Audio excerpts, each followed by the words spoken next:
Hello, good afternoon. Afternoon, I think. Ladies and gentlemen, it's a pleasure to be back again at the United Nations.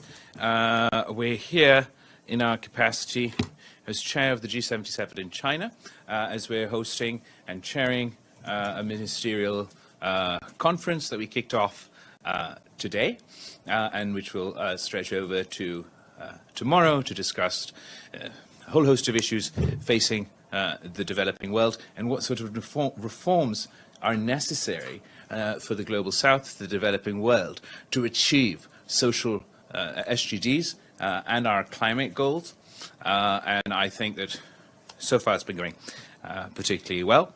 While we've been here yesterday, I had the opportunity to speak at the open debate on multilateralism and reform at the UN, where I advocated for the UFC proposal for reform and particularly emphasize that we believe that permanent members, the right to a veto, are fundamentally undemocratic vestiges at the United Nations. They have been the reason that a whole host of issues we have been unable to address here at the United Nations, and we believe that the problem surely cannot be the solution. Surely the solution to paralysis at the United Nations cannot be more permanent members, cannot be more tyrannical, authoritarian vetoes. The solution to the gridlock of the United Nations is further democratization, further representation. But we would like to see the empowerment of the General Assembly, of the Secretary General, and the proposals of the UFC.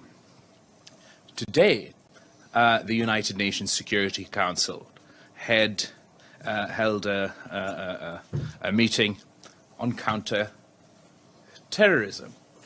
I believe perhaps it could have been more inclusive, more transparent, had this too been an open debate, allowing for all countries, but particularly those such as Pakistan, who have been the victims of terrorism, who've experienced the devastation associated with terrorism, but who have also demonstrated consistently our ability to tackle this issue, be it domestically, with our successful counter-terrorism operations, first in South Waziristan, then in North Waziristan, that saw the overall security situation in Pakistan drastically improve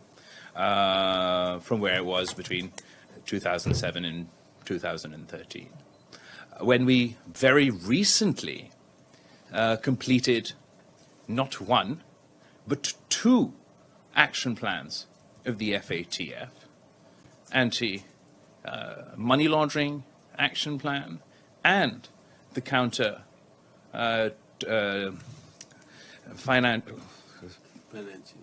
financing terrorism action plan. Both action plans were not only completed, but completed ahead of time. We are the only country to have ever simultaneously completed two action plans. We are not only incredibly proud of our achievement, but we'd like the opportunity to share our experiences with the rest of the world. Having completed our joint action plans, now Pakistan aspires to be a member of the FATF, because we believe, having gone through this experience, we now have the ability, the skills, the infrastructure in place, not only to tackle these issues domestically, but share our experiences with other countries. Another point I want to emphasize within the context of terrorism, of counterterrorism, that this is a cause that is incredibly personal to me. I have lost my mother, Shahid Mohtarma Benazir Bhutto, the first female prime minister of the Muslim world, to the scourge of terrorism. She returned to Pakistan in 2007 to challenge terrorists at a time when it wasn't particularly popular to do so in Pakistan. She did so at a time when the vast majority of male political leaders within Pakistan did not have the courage to condemn terrorism, to publicly campaign against terrorism. She has survived what to this date is the largest terrorist attack in Pakistan insofar as the sheer number of victims, the October 18th, 2007 terrorist attack in Karachi. But she never gave up, nor was she deterred. And her bravery, her courage, her determination mirrors the bravery, the courage, the determination, the sacrifice of the people of Pakistan.